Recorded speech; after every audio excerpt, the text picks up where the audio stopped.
ప్రభువు మీతో ఉండునుగాక. మీ ఆత్మతోను ఉండునుగాక. పునీత మార్కు వ్రాసిన పవిత్ర సువిశేషంలోని భాగము.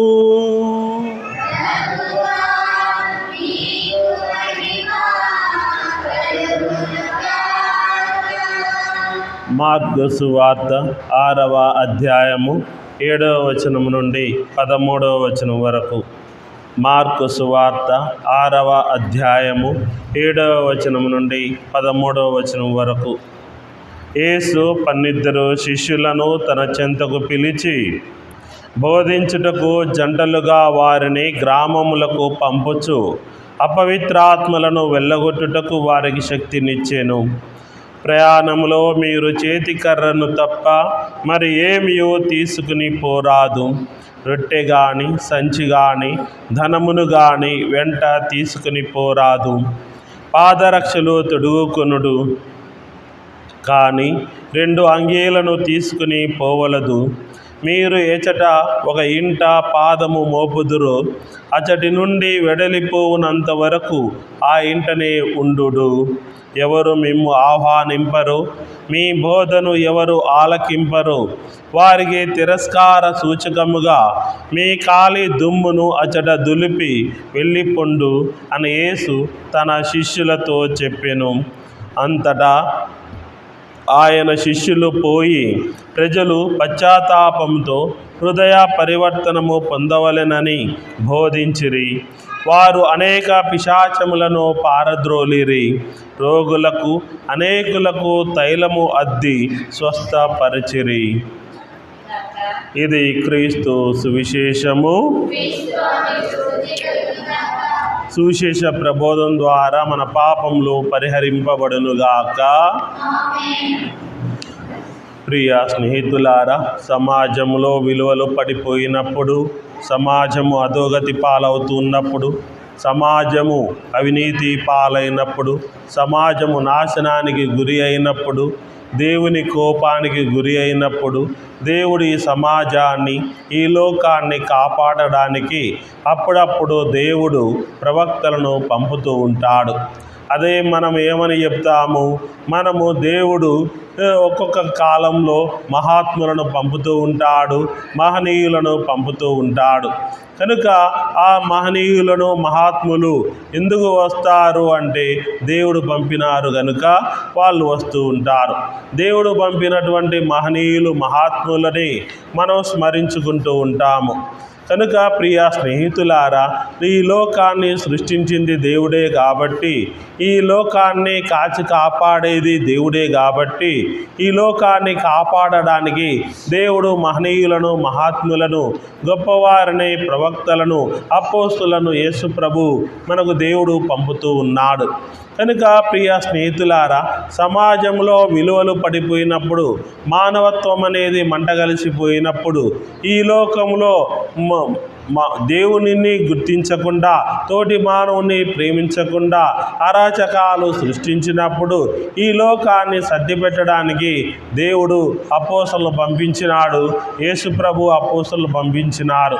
కనుక మనం మహనీయులు, మహాత్ములు ఎందుకు పుడతారంటే దేవుడు వారికి ప్రత్యేకమైనటువంటి జన్మను ఇచ్చినాడు. కనుక ఆ జన్మకు మనం పుట్టక పూర్వమే దేవుడు ఇదిగో ఇతను నా యొక్క చిత్తాన్ని నెరవేర్చడానికి, నాకు విధేయత చూపడానికి ఈ లోకంలో జన్మిస్తాడని దేవుడు మనం పుట్టకముందే, మహనీయులు, మహాత్ములు పుట్టకముందే దేవుడు ఆలోచన చేసి ఆ ప్రాంతంలో, ఆ కాలంలో ఆ మహనీయులు పుట్టేలాగా దేవుడు అనుగ్రహిస్తాడు.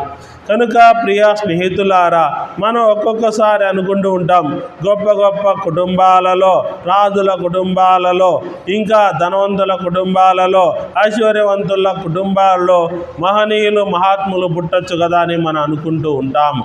కానీ మహనీయులు మహాత్ములు అందరూ అణగారినటువంటి వర్గాల నుండి, అణగారినటువంటి కుటుంబాల నుండి, తాడిత పీడిత కుటుంబాల నుండి దేవుడు వారిని ఎన్నుకొని వారు జన్మించేలా చేసి వారు రానున్నటువంటి రోజుల్లో ఆ సమాజాన్ని బాగు చేయడానికి దేవుడు వారిని మహనీయులుగా అవతరింపజేస్తాడు. కనుక ప్రియమైనటువంటి స్నేహితులారా, మనము ఈనాటి మొదటి పఠనాన్ని మనం గమనించిన ఎడల ఆమోసు ప్రవక్త గురించి మనకు తెలుపుతూ ఉన్నారు. ఎందుకు ఆమోసు ప్రవక్తను మనం ఈ రోజున తీసుకున్నాము అంటే, సొలొమోను రాజు ఆయన బాగా పరిపాలించినాడు. దావీదు రాజు తర్వాత దేవుడు సొలొమోను రాజుని మహా జ్ఞానముతోనూ, మహా తెలివితేటలతోనూ, మహా వివేకముతోనూ, విజ్ఞానముతోనూ, ఇంకా మహా ఐశ్వర్యముతోనూ దేవుడు ఆశీర్వదించినాడు. సొలొమోను రాజుకి ఈ లోకంలో తిరుగులేనటువంటి విధంగా పరిపాలన దేవుడు అందించినాడు. అంతగా ఉన్నగానే ఈ సొలొమోను రాజు చేసినటువంటి తప్పుల వల్ల తాను మంచంలో ఉన్నప్పుడు దేవుడు చెప్పాడు, ఇదిగో నీవు నాకు విరుద్ధంగా చేసినటువంటి పాపము వలన, విగ్రహారాధన వలన నేను నీ యొక్క రాజ్యాన్ని నీ తర్వాత నేను రెండుగా చీలుస్తాను అని దేవుడు తెలియజేశాడు. ఇదే సొలొమోను రాజుకు దేవుడు విధించిన కడరా తీర్పు. నేను నిన్ను ఎందుకు ఆశీర్వదించినానంటే, నీ తండ్రి చేసినటువంటి మంచి కార్యాల వలన, నీ తండ్రి చేసినటువంటి పుణ్యకార్యాల వలన, నీ తండ్రి చేసినటువంటి గొప్ప కార్యాల వలన, నీ తండ్రి నాకు విధేయుడిగా జీవించినాడు గనుక, నా ఆజ్ఞలను పాటించినాడు గనుక, నా ప్రేమ మీ తండ్రి ఎడల ఉన్నది కనుక నిన్ను ఆశీర్వదిస్తున్నాను. కానీ నీవు చేసినటువంటి తప్పుడు పని వలన, నీవు చేసిన విగ్రహారాధన వలన నేను నీ తరువాత నీ కొడుకుల కాలంలో నీ రాజ్యాన్ని రెండుగా చీలుస్తాను అని దేవుడు కడరా తీర్పు విధించాడు. అప్పుడు సొలొమోను చక్రవర్తి ఆయన మంచాన ఉండి ఆయన ఏం చేయలేక ఇక అస్తమించినాడు. ఇక ఆయన తర్వాత ఆ ఇజ్రాయేలు రాజ్యము రెండుగా చీలిపోయింది. మన ఆంధ్రప్రదేశ్ మరియు తెలంగాణ విడిపోయినట్లుగా ఆనాటి కాలంలో రెండు గోత్రాల వారు, యూదా గోత్రము, బెంజమీను గోత్రం వారేమో యూదా రాజ్యంలో దక్షిణ ప్రాంతంలో ఉన్నారు. మళ్ళీ మిగతా 10 గోత్రాల వారు ఉత్తరాన ఇజ్రాయేలు రాజ్యముగా ఉన్నారు. కనుక ఈ యొక్క రెండు ప్రాంతాల మధ్య ఎప్పుడూ పోటీతత్వము ఉండేది. మనం దక్షిణ ప్రాంతాన ఉన్నటువంటి యూదా రాజ్యంలో యెరూషలేము ఉన్నది, యెరూషలేము నగరము ఉన్నది, యెరూషలేము దేవాలయం ఉన్నది. యూదులకు అది పవిత్ర స్థలము, ఇశ్రాయేలు ప్రజలకు అది పవిత్ర స్థలము, పవిత్ర నగరము, పవిత్ర దేవాలయము యెరూషలేములోనే ఉన్నది. కనుక దేవుడు ఆ యెరూషలేమును ఆశీర్వదించినాడు. మరి రెండు రాజ్యాలుగా విడిపోయినా కానీ ఉత్తర భాగాన ఉన్నటువంటి ఇశ్రాయేలు రాజ్యంలో ఉన్నటువంటి ఇశ్రాయేలు ప్రజలు యెరూషలేము దేవాలయానికి వచ్చి అక్కడే కానుకలు సమర్పించి, అక్కడే బలులు సమర్పించి, అక్కడే దేవునికి ఆరాధన సలిపేటటువంటి వారు. కానీ ఈ ఉత్తర భాగాన ఉన్నటువంటి రాజు ఆయన ఈ ఇశ్రాయేలు ప్రజలందరూ మళ్ళా యెరూషలేమునకు పోతారేమో, పోతే మళ్ళా రాజకీయంలో మార్పులు వచ్చి మళ్ళీ ప్రజలందరూ ఈ యొక్క రెండు రాజ్యాలు వద్దు, ఒక్క రాజ్యమే కావాలని వారు రాబో రోజుల్లో ఎక్కడ కోరుకుంటారోనని, అందుకే రాజు ఉత్తర రాజ్యంలో ఇశ్రాయేలు రాజ్యంలో రాజు బెతేలు వద్ద యెరూషలేమును పోలినటువంటి దేవాలయమును గొప్పగా నిర్మించాడు. ఇశ్రాయేలు ప్రజలందరూ యెరూషలేముకు పోకుండా బేతేలులోనే కానుకలు సమర్పించి, బేతేలులోనే వారు బలులర్పించి, బేతేలులోనే దేవుని ఆరాధించాలని ఆనాటి రాజు ఉత్తర్వులు జారీ చేశారు. కనుక ప్రియమైనటువంటి స్నేహితులారా, ఇశ్రాయేలు ప్రజలు బేతేలులో ఉన్నారు. ఆ ఉత్తర రాజ్యానికి సమరియా ముఖ్య పట్టణంగా ఉన్నది. సమరియాలో కూడా దేవాలయాన్ని నిర్మించుకున్నారు. కనుక ప్రియమైనటువంటి స్నేహితులారా, ఇశ్రాయేలు రాజ్యము, ఉత్తర భాగాన ఉన్నటువంటి ఇశ్రాయేలు రాజ్యము బాగా అభివృద్ధి చెందుతూ ఉన్నది. రోజు రోజుకి ఎంతగానో వెలుగొందుతూ ఉన్నది. మంచిగా రాజ్యము విలసిల్లుతూ ఉన్నది. కానీ విలువలు పడిపోతూ ఉన్నవి. మానవత్వము మంటగలిసిపోతూ ఉన్నది. అక్కడ ఉత్తర రాజ్యంలో ఉన్నటువంటి ప్రజలు ఎటువంటి మానవతా విలువలు లేకుండా, మానవీయమైనటువంటి విలువలు లేకుండా వారు జీవిస్తూ ఉన్నారు. కనుక ప్రజల్లో దేవుడంటే భయం పోయినది. తోటి మానవుని లెక్క చేయడం లేదు. వారందరూ అభివృద్ధి చెందుతూ ఉన్నారు. కానీ దేవుడన్న కానీ వారికి భయము భక్తి లేకుండా జీవిస్తూ ఉన్నారు. అటువంటి సమయంలో ఉత్తర భాగాన ఉన్నటువంటి ఇశ్రాయేలు రాజ్యానికి దక్షిణ భాగంలో ఉన్నటువంటి ఆమోసును దేవుడు ఎన్నుకొని, ఇదిగో నేను నిన్ను ప్రవక్తగా అభిషేకిస్తున్నాను, నీవు ఉత్తర భాగాన ఉన్నటువంటి ఇశ్రాయేలు రాజ్యానికి పోయి నా సందేశాన్ని వినిపించు అని వెళ్ళి చెప్పమని ఆమోసు ప్రవక్తను దేవుడు పంపించగా, దక్షిణ భాగం నుండి యెరూషలేము చుట్టుప్రక్కల ఉన్నటువంటి ఆ ప్రాంతంలో ఉన్నటువంటి ఆమోసు ప్రవక్తను దేవుడు అభిషేకించి పంపగా, ఈ ఆమోసు ప్రవక్త ఉత్తర భాగాన ఉన్నటువంటి బెతేలు దేవాలయం చెంత ఆయన దేవుని యొక్క సందేశాన్ని వినిపించినప్పుడు ఆ దేవాలయం యొక్క ప్రధాన అర్చకులు అమస్యా వచ్చి, ఇదిగో ఆమోసు, నీవు దక్షిణ ప్రాంతం నుండి వచ్చావు, నువ్వు యూదా రాజ్యం నుండి వచ్చావు, కానీ ఇది రాజు కోవెల. ఈ బేతేలు దేవాలయము రాజుగారి యొక్క కోవెల. ఈ కోవెల వద్ద నీవు నీ సందేశాన్ని వినిపించవద్దు. రాజుకు వ్యతిరేకంగా, ఈ రాజ్యంలో ఉన్నటువంటి ప్రజలకు వ్యతిరేకంగా నీవు సందేశాన్ని వినిపించవద్దు అని అమస్యా అనేటటువంటి ప్రధాన అర్చకుడు అతను వ్యతిరేకించినాడు. ఏమని ఈ యొక్క ఆమోసు దేవుని సందేశాన్ని తెలియజేశాడంటే, ఇదిగో మీరు ఈ విధంగా అవినీతితో జీవిస్తూ ఉన్నారు, దేవుని లెక్క చేయడం లేదు, దేవుని ఎడల భయభక్తులు లేవు, కనుక మీరు ఇష్టానుగా మరి మానవతా విలువలు లేవు, ఎటువంటి దైవికమైనటువంటి బోధనలు మీరు పాటించడం లేదు, కనుక మతం మంట కలిసిపోయినది, మీరు దేవునికి దూరంగా నివసిస్తున్నారు, రాబోతున్నటువంటి రోజుల్లో మీరు మరలా బానిసలుగా మీరు ప్రవాసానికి కొనిపోబడతారు అని దేవుని యొక్క హెచ్చరికను ఆమోసు ప్రవక్త తెలియజేస్తూ ఉన్నాడు. ప్రియమైనటువంటి స్నేహితులారా, ఈ విషయము వాళ్ళకి ఇష్టపడలేదు, వాళ్ళకు ఇష్టంగా లేదు. రాజును మెప్పించాలి, ఆ రాజ్యంలో ఉన్నటువంటి ప్రజలకు అనుకూలంగా ప్రవక్తలు సందేశాన్ని ఇవ్వాలని వాళ్ళు కోరుకునేటటువంటి వారు. కానీ ఆమోసు ప్రవక్తను రాజు ఎన్నుకోలేదు, ఆ ప్రజలు ఎన్నుకోలేదు, దేవుడు ఎన్నుకొని అభిషేకించి తన యొక్క సందేశాన్ని, తన హెచ్చరికను తెలియజేయమన్నాడు. కనుక ఉత్తర భాగాన ఉన్నటువంటి ఆ ఇశ్రాయేలు రాజుకు, యెరోబోము రాజుకు, ఆ ప్రాంత రాజ్య పౌరులందరికీ ఆమోసుతో దేవుని సందేశాన్ని తెలియజేశాడు. కనుక ఇది వాళ్ళకి ఇష్టముగా లేదు, కంటగింపుగా ఉన్నది. వారు ఇటువంటి హెచ్చరికలంటే వారు ఇక ఆమోసు ప్రవక్తతో చెప్తున్నారు, ఇదిగో ప్రవక్త, నీవు పొట్టబోసుకోవడానికి నీ రాజ్యానికి పోయి చెప్పుకో, కానీ ఈ రాజ్యానికి నువ్వు వచ్చి నీవు ఈ విధంగా చెప్పకూడదు, నీవు పొట్టబోసుకోవడానికి నీ రాజ్యానికి వెళ్ళు, కానీ ఇక్కడికి రావద్దని చెప్పినప్పుడు ఆమోసు ప్రవక్త కరాఖండిగా ముఖాన్ని చెప్తున్నాడు, ఇదిగో నేను అందరు ప్రవక్తల వలె వాడిని కాదు, ప్రవక్తల సమాజానికి చెందినటువంటి వాడను కాదు, లేదా నేను అబద్ధపు ప్రవక్తను కాదు, ఇదిగో నేను గొర్రెలు కాసుకునేటటువంటి వాడిని, గొర్రెల మందలను మేపుకునేటటువంటి వాడిని, అత్తి తోటలను మరి నేను పెంచుకునేటటువంటి వాడిని, మరి అత్తి పండ్లను నేను చూసుకునేటటువంటి వాడిని, మరి గొర్రెల మందలను నేను మేపుకునేటటువంటి వాడిని.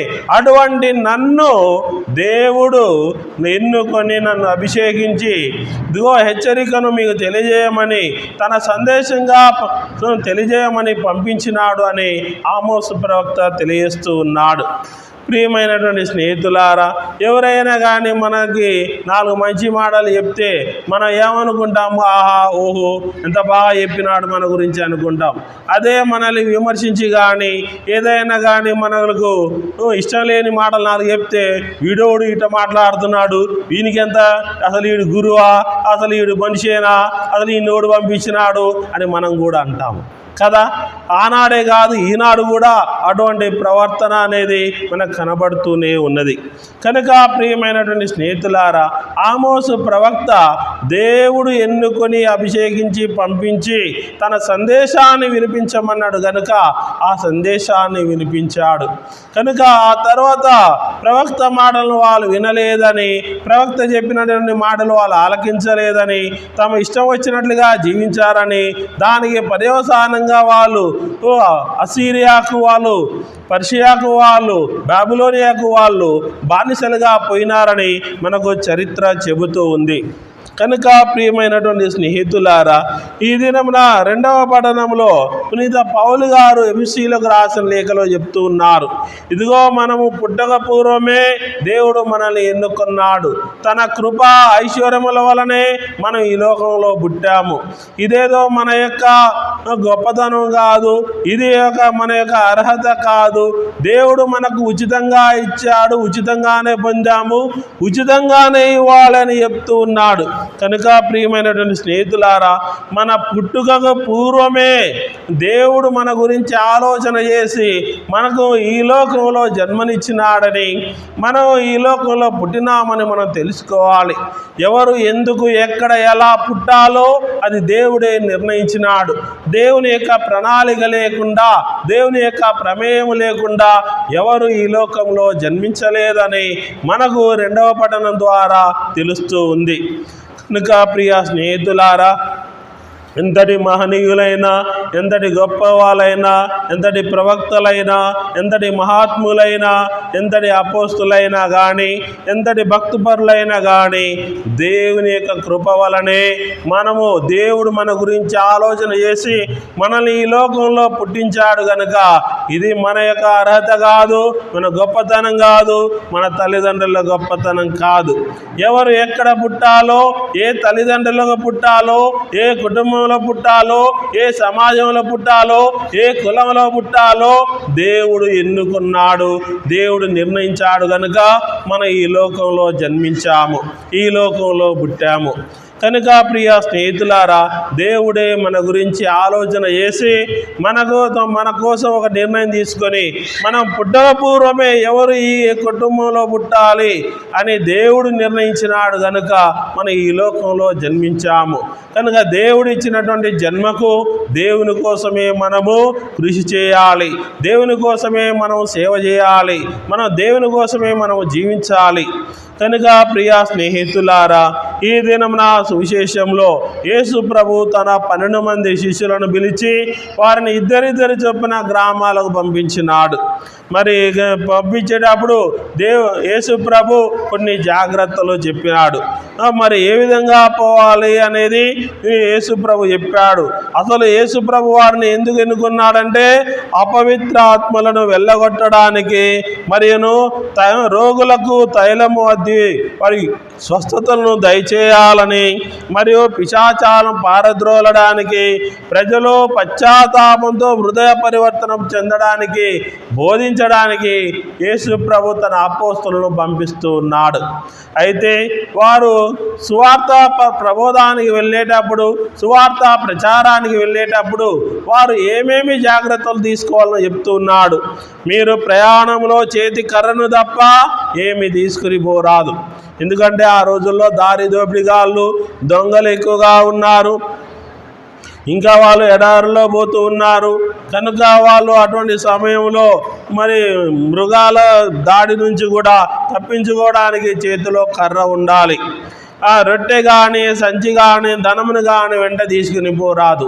ఎందుకంటే దారి దొంగలు, దారి దోపిడీ వాదారులు మరి వాళ్ళందరూ దోచుకుంటారు కనుక, నీ దగ్గర ఏమైనా ఉంటే దోచుకుంటారు కనుక వాళ్ళు దొంగతనం చేస్తారేమన్నది బెంగతోటి నీవు నీ యొక్క సువార్త ప్రబోధం జరగదు కనుక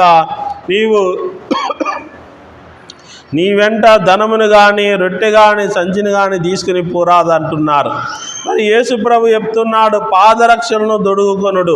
ఎందుకంటే కొండల ప్రాంతంలో పోయేది కనుక రాళ్ళు రప్పలతోటి ఉంటుంది కనుక దారులన్నీ మరి కాళ్ళకు శుభ్రంగా ఉండాలి కనుక పాదరక్షలను ధరించమని చెప్తున్నాడు. 2 అంగీలను తీసుకుని పోవద్దు అంటున్నాడు. కనుక ప్రియమైనటువంటి స్నేహితులారా, మీరు ఎచ్చట ఏ ఇంట పాదము మోపుదురో అజడు నుండి వెడలిపోవునంత వరకు ఆ ఇంటనే ఉండు అని చెప్తూ ఉన్నాడు. కనుక మీరు ఇల్లు తిరగరాదని చెప్తూ ఉన్నాడు. మీరు ఎవరైతే ఏ ఊరికైతే మీరు వెళ్తారో, వారు ఎవరైతే మిమ్మల్ని ఆహ్వానిస్తారో వారి ఇంటనే ఉండండి అని చెప్తూ ఉన్నాడు. ఎవరు మిమ్మల్ని ఆహ్వానింపరో, ఇప్పుడు ఒక ఊరికి వెళ్తున్నారు, ఆ ఊరిలో ఎవరు మిమ్మల్ని ఆహ్వానించలేదనుకో, మీ బోధను ఎవరు ఆలకించలేదనుకో, మీరు తిరస్కార సూచకముగా మీ కాలి దుమ్మును అచటనే దులిపి వెళ్ళిపోండు అని చెప్తూ ఉన్నాడు. ప్రియమైనటువంటి స్నేహితులారా, యేసు ప్రభు తగినటువంటి జాగ్రత్తలు చెప్తూ, వాళ్ళు ఎందుకు పోతున్నారు, దేనికి పోతున్నారు, ఏం చేయడానికి పోతున్నారు, యేసు ప్రభు ఏమి వారికి శక్తినిచ్చారు అంటే, ఇదిగో అపవిత్రాత్మను వెళ్ళగొడటానికి, పిశాచాలను పారద్రోలడానికి, రోగులకు స్వస్థతనివ్వడానికి, పశ్చాత్తాపంతో ప్రజలు హృదయ పరివర్తన చెంది జీవించడానికి యేసు ప్రభు వారిని పంపిస్తూ ఉన్నాడు. ప్రియమైనటువంటి దేవుని బిడ్డలారా, కనుక దేవుడు పంపినటువంటి ప్రవక్తలను మనం స్వీకరించాలి. యేసు ప్రభు పంపినటువంటి అపోస్తులను మనం స్వీకరించాలి. కనుక ఇప్పటికీ మనం కొన్ని చోట్ల చూస్తూనే ఉంటాము. కొన్ని చోట్ల మాకు ఈ గురువు వద్దు, కొన్ని చోట్ల ఈ ఉపదేశం వద్దు, కొన్ని చోట్ల నాకు ఈ సంఘం వద్దని చెప్పేటటువంటి వాళ్ళు ఉన్నారు. ప్రియ స్నేహితులారా, దేవుడే యేసు ప్రభువే మన కోసం నిర్ణయించినాడు కనుక, మనకు సంకల్పించినాడు కనుక, దేవుడు పంపించినటువంటి గురువులను, దేవుడు పంపించినటువంటి ఉపదేశాలను మనం స్వీకరించాలి. కనుక ప్రియ దేవుని బిడ్డలారా, మనం ఇప్పటికీ మన మేత్రాసనంలో మరియు స్త్రీ సభలో, తెలుగు స్త్రీ సభలో, ఇంకా స్త్రీ సభలో ఇంకా అక్కడక్కడ ఇటువంటి సమస్యలు ఉన్నవి. ఇంకా అటువంటి ప్రాంతంలో మా గురువే కావాలి, లేదా మా వర్గానికి చెందిన గురువే కావాలి, మా కులానికి చెందిన గురువే కావాలి, మా కులపు ఉపదేశే కావాలి, ఇతర కులాల వాళ్ళు వద్దు అనేటటువంటి భేదాభిప్రాయాలు ఇప్పటికీ ఉన్నవి. కానీ దేవుడు పంపించిన వారిని స్వీకరించాలి. యేసు ప్రభు ఎవరైతే మిమ్మల్ని స్వీకరించరో, ఎవరైతే మీ బోధను ఆలకించరో, తిరస్కార సూచకంగా మీ కాలి దుమ్మును అతడ దులిపి వెళ్ళిపోండు అన్నారు. అంటే ఏమిటి అంటే, వారిని ఒక సామెత ప్రకారంగా చెప్తూ ఉన్నాడు. దుమ్ము దులిపిపోండి అంటే, ఇదిగో అంటే వారి యొక్క పరిశుద్ధుల యొక్క పాదాల ధూళి మనం స్వీకరించినా కానీ మనకు ఆ ధూళి ద్వారా మనకు ఆశీర్వాదం కలుగుతూ ఉంది. కానీ కాలు దుమ్ము దులుపును కూడా వదిలేసిపోయారంటే ఇక మనకు తిరస్కార సూచకమని, వాళ్ళు మనల్ని తిరస్కరించినారని, అది ఒక శాపంగా మారుతుందని యేసు ప్రభు హెచ్చరిస్తూ ఉన్నాడు. కనుక ప్రియ స్నేహితులారా, మనము దేవుడు పంపించినటువంటి ప్రవక్తలను, యేసు ప్రభు పంపించినటువంటి అపోస్తులను, గురువులను, ఉపదేశకులను మరియు ఉజ్జీవకులను మనం స్వీకరించి వారిని గౌరవించిన ఎడల మనం వారి నుండి మేలు పొందుతూ ఉంటాము. కనుక ప్రియ స్నేహితులారా, దేవుని యొక్క రక్షణ సందేశమును మనం పొంది తగు జాగ్రత్త పొందాలి. ఆనాడు ఆమోసు ప్రవక్త హెచ్చరించిన విధంగా ఈ దినమున మనల్ని కూడా హెచ్చరిస్తూ ఉన్నాడు. దేవుడు మనల్ని ఇప్పుడు కూడా హెచ్చరిస్తూ ఉన్నాడు. ఈ రోజుల్లో మనం ఆదివారం వచ్చిందంటే మన వాళ్ళు ఎంతమంది చర్చిలో ఉంటారు, మగవాళ్ళు ఎంతమంది ఉంటారు. మనం ఈ విధంగా చూస్తే కొన్ని సంఘాల్లో అసలు మగవాళ్ళే ఉండరు, మొత్తం ఆడవాళ్ళే ఉంటారు. ఆడవాళ్ళు మొత్తం ఉంటారు. మగవాళ్ళు లేనటువంటి సంఘాలు చాలా ఉన్నవి. మగవాళ్ళు రానటువంటి సంఘాల్లో పూజలు ఎన్నో చోట్ల జరుగుతున్నవి. నేను కూడా చాలా చోట్ల మగవాళ్ళు ఒక్కరు కూడా లేనటువంటి ఊర్లలో, కేవలం ఆడవాళ్ళు ఉన్నటువంటి ఊర్లలోనే నేను పూజలు చేశాను. ఊర్లో మగవాళ్ళు లేరని కాదు, ఊరిండా మగవాళ్ళే ఉన్నారు, కానీ చర్చిలో మగవాళ్ళు రారు. కనుక అటువంటి సంఘాలకు ఆదివారం వచ్చిందంటే అనేకమైనటువంటి పనులు ఉంటాయి. ఆదివారం వచ్చిందంటే ఎక్కడలేని పనులు వస్తాయి. ఆదివారం నాడే సైతాను కూడా దాన్ని అవకాశంగా మలుచుకుంటూ ఉంది. కనుక మగవాళ్ళు చర్చికి రానటువంటి మగవాళ్ళు ఉన్నారు. అంటే ఈ సందేశం ఎవరి కోసము? మన కోసమే. కనుక మనము కూడా హృదయ పరివర్తనం చెందాలి అంటే మారు మనసు పొందాలి. మారు మనసు పొందడం అంటే మన పద్ధతి మార్చుకోవాలి అని అర్థము, మన జీవితాన్ని మార్చుకోవాలని అర్థము.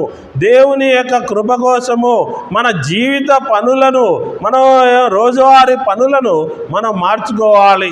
దేవుని కోసము, దేవుని రక్షణ సందేశం కోసము, దేవుని యొక్క రక్షణ కోసము మన పనులను మార్చుకోవాలి, మన జీవితాన్ని మార్చుకోవాలి, మన యొక్క జీవితాన్ని మార్చుకోవాలి. దాని ద్వారా మన మనసు మారుతుంది, మనం హృదయ పరివర్తన చెందుతూ ఉంటాము. మనం ఎన్ని సంవత్సరాలైనా, ఇంకా ఎన్ని సంవత్సరాలైనా కానీ మనలో మార్పు రానప్పుడు, హృదయ పరివర్తనం లేనప్పుడు, దేవుని యొక్క రక్షణ సువార్తను విననప్పుడు దేవుడు మరలా తన ప్రవక్తలను పంపుతూనే ఉంటాడు, తన యొక్క అపోస్తులను పంపుతూనే ఉంటాడు, గురువులను పంపుతూనే ఉంటారు. ప్రవక్తలు వస్తుంటారు, గురువులు వస్తుంటారు, అపోస్తులు వస్తుంటారు, పోతుంటారు, కానీ మేము మాత్రం మారం అని మరి నిర్ణయించుకొని తిష్టవేసినటువంటి సంఘాలు కూడా ఇప్పటికీ ఉన్నవి. కనుక ప్రియ స్నేహితులారా, అందుకే మనము దేవుని సన్నిధిలో ఉండాలి అని మనం చెప్తూనే ఉంటాము. కనుక దేవుని సన్నిధిలో మనం ఎల్లప్పుడూ ఉండడానికి, దేవుని యొక్క రక్షణ సందేశాన్ని స్వీకరించడానికి, దేవుని యొక్క హెచ్చరికలను దేవుడు ప్రవక్తల ద్వారా, అపోస్తుల ద్వారా పంపించినటువంటి రక్షణ సందేశాన్ని స్వీకరించి హృదయ పరివర్తన చెంది మనం దేవునికి ఇష్టపూర్వకంగా జీవించుదాము. ఆమేన్.